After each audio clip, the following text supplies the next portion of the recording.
I would like to introduce Yayasan Pembangunan Keluarga Terengganu, as known as YPKT. YPKT is established by the Terengganu State Government. It was officially established on 25 April 1986 under Announcement No. 13 of 1985. It's located at Jalan Sultan Omar, Kuala Terengganu. The main objective of YPKT is to strengthen family development and improve the well-being of community throughout Terengganu. To achieve this, YPKT provide various programs and service, including family development programs, counseling service, early childhood education, support for single mother and the elderly, as well as entrepreneurship and skills training. Through this initiative, YPKT continues to support the social and economic development of family while promoting strong family value and improving the quality of life in Terengganu. Our first topic is electronic records management and filing system at Yayasan Pembangunan Keluarga Terengganu. Yayasan Pembangunan Keluarga Terengganu classifies its records into two main categories, which are housekeeping records and functional records, based on the five classification system introduced by the National Archive of Malaysia. This classification helps the organization manage records systematically, making the document easier to store, retrieve, maintain, and dispose of according to records management procedures. Housekeeping records are records that support the daily administration of the organization. Examples include administration, human resources, finance, procurement, ICT, and asset management. Meanwhile, functional records relate directly to Yayasan Pembangunan Keluarga Terengganu core responsibility, such as family development program, counseling service, child care management, welfare assistance, and community program. Yayasan Pembangunan Keluarga Terengganu use a manual filing system together with Microsoft Excel to manage its records. Physical documents are stored in designated file, while Excel is used to record file reference numbers, file title, department, and file movements. There are 3 file rooms, and access is restricted to authorized officer.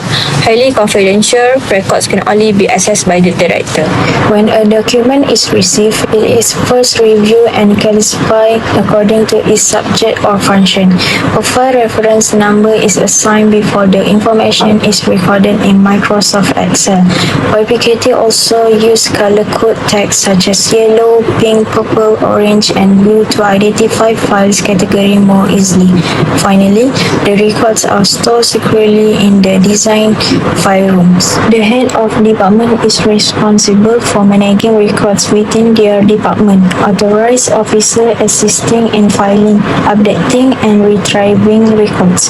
For highly confidential records, only the director is allowed to access the confidential file room to ensure information security.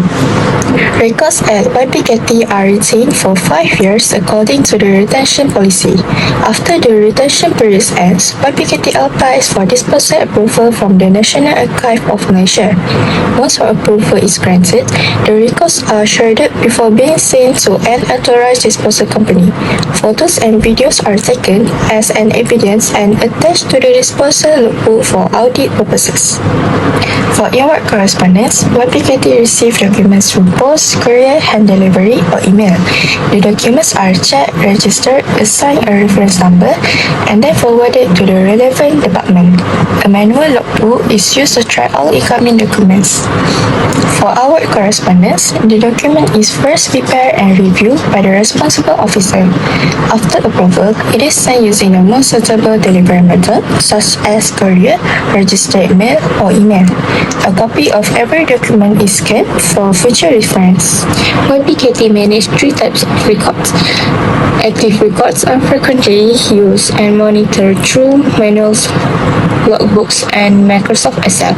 Inactive records are spread from active files, arranged according to reference number, and stored safely in label boxes. Long-term records are retained for 5 years before being disposed with approval from National Archive. During disposal, photo or video evidence is recorded for documentation and audit purpose. In conclusion, effective records management is important to ensure that all organizational records are managed systematically throughout their life cycle from creation and store to disposal. During our visit to Yayasan Pembangunan Keluarga Terengganu (YPKT), we learned that long-term record are retained for 5 years before an application for disposal is submitted to the National Archives of Malaysia. After receiving approval, the records are securely destroyed at an authorized disposal facility and the disposal process is documented using photo or video evidence. Overall, this site visit provides us with valuable practical knowledge about record management. It also helps us understand the importance of confidentiality, legal compliance, and accountability, and proper record keeping practice that can be applied in our future career. Thank you.